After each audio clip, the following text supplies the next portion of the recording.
todo, morre todo, não vamos acreditar naquilo não. Pau que nasce todo pode ser desentortado. Se ele encontrar Vênus, se ele encontrar alguém que regue, ele desentorta. Ele desentorta. E seja você um desentortador de pau. Não acredite que a pessoa uma vez que nasce. Pronto.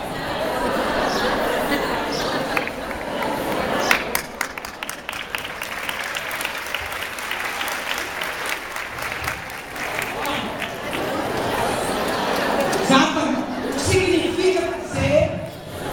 O que significa acreditar nas pessoas. Acreditar nas pessoas, acreditar na vida. Entendeu? Acreditar na vida que se renova sempre. Sempre. Bom, e dentro dessas bases sólidas, eu vou só lembrar coisas que eu tenho certeza que vocês estudam, que vocês leem, não é? Mas, por exemplo, vamos pegar linguagem, a questão linguagem. Quem diz linguagem aqui, estou dizendo língua também, não é? Primeiro, a linguagem,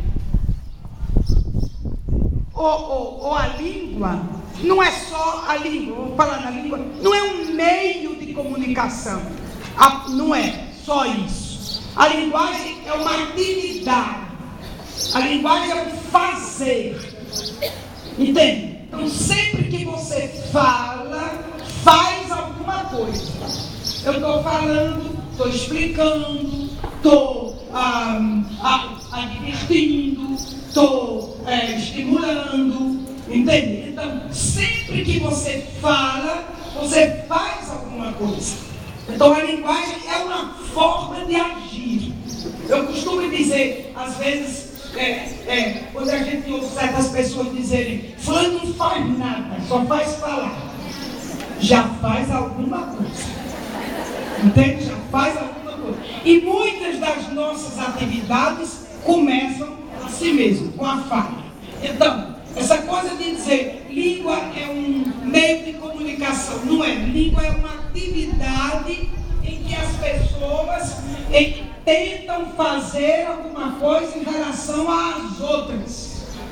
Daí porque a língua ou a linguagem só tem sentido no grupo, com outra ou com outro, não é? A linguagem é uma atividade. Um segundo princípio. A linguagem expressa sentidos e intenções. A linguagem não expressa apenas sentidos. Ou seja, às vezes eu vejo assim, até mesmo nas coisas que vocês escrevem. A linguagem transmite informações. Não é só isso. A linguagem também transmite também sentidos, não, intenções. Então, sentidos, tudo que eu digo tem um sentido, quer dizer, tem um significado, está entendendo? E tudo que eu digo tem uma intenção. Ninguém diz nada assim de graça. Aquela coisa também que se diz, não, eu falei por falar. Não é. Ninguém fala por falar. Sempre que você fala, fala com alguma intenção. Tá certo? E às vezes não é fácil captar a intenção do que o outro diz. Muitas vezes, o mal entendido entre duas pessoas não está no sentido que foi mal interpretado, é na intenção que foi mal compreendida. Tá? Eu vou contar uma historinha assim só para elucidar mais esse ponto. Em casa, uma vez, minha empregada estava varrendo o apartamento, e quando ela varre o apartamento, fecha as janelas todas por causa do vento, para não levar barra por. E aí, eu já estava no calor, lá pelas coisas ali. Dona Marussa, a senhora já acabou de varrer? Ela respondeu, não abre agora não.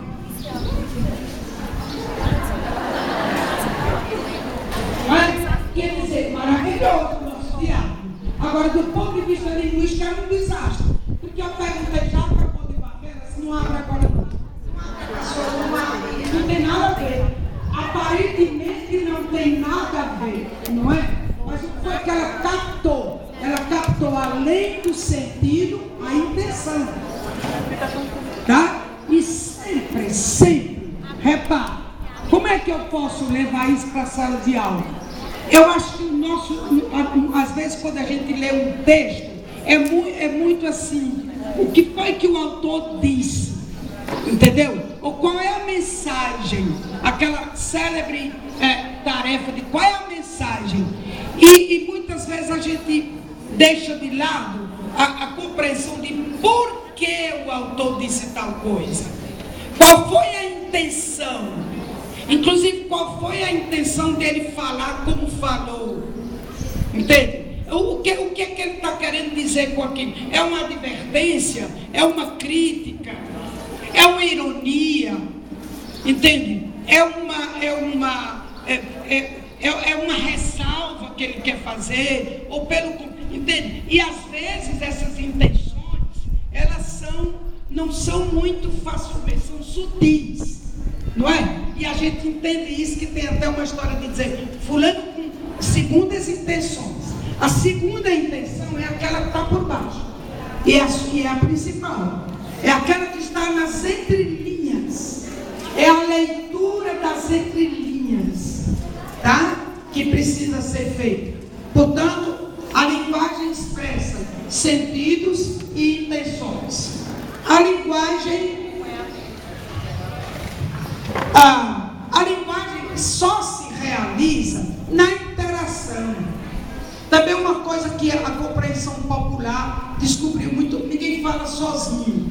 Mas não é porque eu posso até falar sozinha em algum momento, mas o sentido de que a linguagem é interação é que eu falo com o outro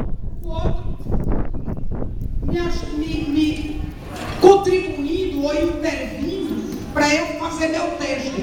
Esse texto aqui é construído com vocês, entende? É aquilo que eu suponho que vocês querem ouvir, é pela reação de vocês que eu vou percebendo. Então, nós estamos fazendo esse texto como todos os outros, entende? Portanto, é interação. Toda a ação de linguagem é construída a 2, a 3, a 10, a 11. Ninguém constrói uma atividade de linguagem sozinha, não é?